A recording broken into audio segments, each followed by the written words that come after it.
Hay experiencias que no requieren conocimientos técnicos ni formación especializada, sino apenas una disposición a pensar con rigor lo que se tiene delante. Pensar el infinito no es una tarea reservada a la ciencia ni a la metafísica. Puede comenzar en los gestos más simples de la vida cotidiana. Al caminar, al respirar, al mover una mano sobre una superficie, al observar el fuego. Basta con detenerse un instante y acompañar con el pensamiento aquello que sucede, sin apresurarse a cerrarlo. Un dedo que recorre apenas 1 centímetro de superficie atraviesa una cantidad inconcebible de espacios.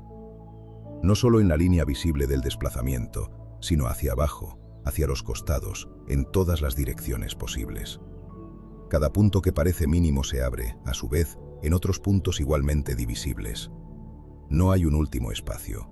No hay una semilla dura donde la división se detenga. Y mientras la atención se concentra en un punto, alrededor se multiplican infinitos otros, con la misma estructura, con la misma imposibilidad de clausura. Lo mismo ocurre con la materia. Aquello que se presenta como sólido, estable y compacto, se disuelve bajo la mirada que insiste. Primero moléculas, luego átomos, luego partículas, luego estructuras todavía más pequeñas, y así sucesivamente, sin que pueda señalarse un término definitivo. Pero esta división no conduce a la nada, sino a una proliferación incesante de relaciones, vacíos, energías y movimientos. Cuanto más se desciende, más se abre el campo de lo posible. El tiempo no escapa a esta lógica. Un segundo, vivido como segundo, no es una unidad cerrada. Transcurre. Y transcurrir significa dividirse sin cesar.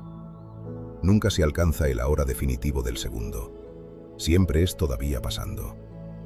Para que un segundo sea experimentado, ha debido desplegarse una infinitud de momentos previos, y esa infinitud no se agota en el propio segundo, sino que remite a escalas más profundas, a estadios inferiores en los que el tiempo ha transcurrido con una densidad inconcebible. Que exista un segundo aquí implica que en otros niveles de la realidad han pasado eternidades. No eternidades cerradas, sino eternidades abiertas, sin término. Las matemáticas ofrecen una respuesta formal a este problema. A través del cálculo infinitesimal, del concepto de límite y de las series infinitas convergentes, muestran cómo una división infinita puede corresponder a una magnitud finita.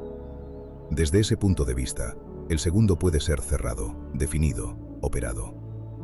Pero esa clausura es formal, no ontológica. El algoritmo cierra la serie, no clausura el transcurrir. Describe cómo operar con el infinito, no cómo el tiempo es vivido, ni cómo el ser se da en la experiencia. Desde la experiencia, el tiempo no se presenta como resultado de un límite, sino como un pasaje continuo que nunca se entrega completo. El pasado no es porque ya fue. El futuro no es porque todavía no es. Y el presente, el ahora, no logra afirmarse como algo plenamente dado. Cuando se lo nombra, ya ha pasado. El tiempo carece de átomo, carece de punto último, carece de detención. Pensar esto con rigor no conduce a una respuesta tranquilizadora, sino a una sensación difícil de sostener.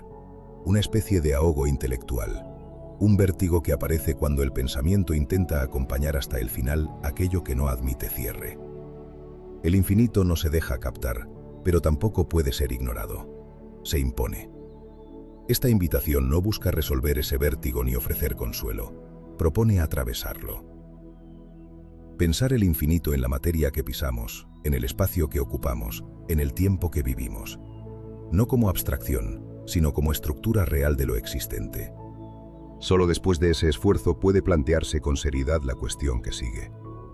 Porque en ese infinito sin centro, sin límite y sin finalidad, ocurre algo singular. Emergen seres capaces de pensarlo. Seres que conocen el ser, pero no son el ser. Seres que comprenden el infinito y, sin embargo, son finitos. Seres que viven en un tiempo que no puede fijarse, mientras su propio tiempo se agota. Allí comienza el verdadero problema. Allí comienza el drama del sujeto. El ser no necesita ser pensado. El infinito no requiere conciencia para existir. La realidad, este continuo ininterrumpido de materia, espacio y tiempo, es plenamente indiferente a sí misma. No se pregunta, no se detiene, no duda. Simplemente es, sin finalidad, sin intención, sin nostalgia. Y sin embargo, en algunos de sus pliegues más complejos, ocurre algo extraño. El mismo ser que no se conoce produce configuraciones capaces de conocer. El infinito, que no se piensa, engendra sujetos que piensan. No porque lo necesite, no porque lo busque, sino como consecuencia de ciertos estados de organización de la materia en determinados estadios y escalas. Así aparece el sujeto humano, no como centro del universo, sino como una anomalía ontológica precisa y localizada. El sujeto es aquel punto en el que la realidad se vuelve consciente de su propia existencia. Pero esa conciencia no es una extensión natural del ser, es una ruptura. El sujeto sabe que el universo existe, pero no se sabe perteneciente a él. Comprende el infinito, pero no puede habitarlo. Lo piensa, pero no forma parte de su continuidad. Aquí emerge el drama fundamental. A diferencia de todo lo demás, el sujeto es finito de manera absoluta.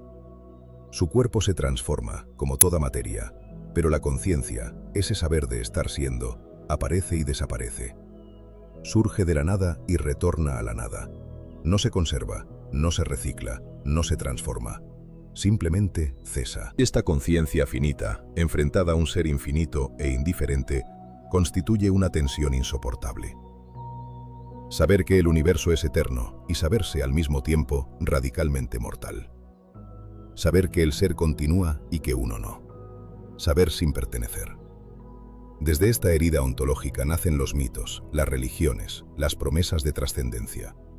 No como errores burdos ni como engaños deliberados, sino como respuestas infantiles de una civilización que aún no soporta del todo el peso de esta verdad. Intentos de suturar el desgarramiento entre el infinito que es y el sujeto que desaparece.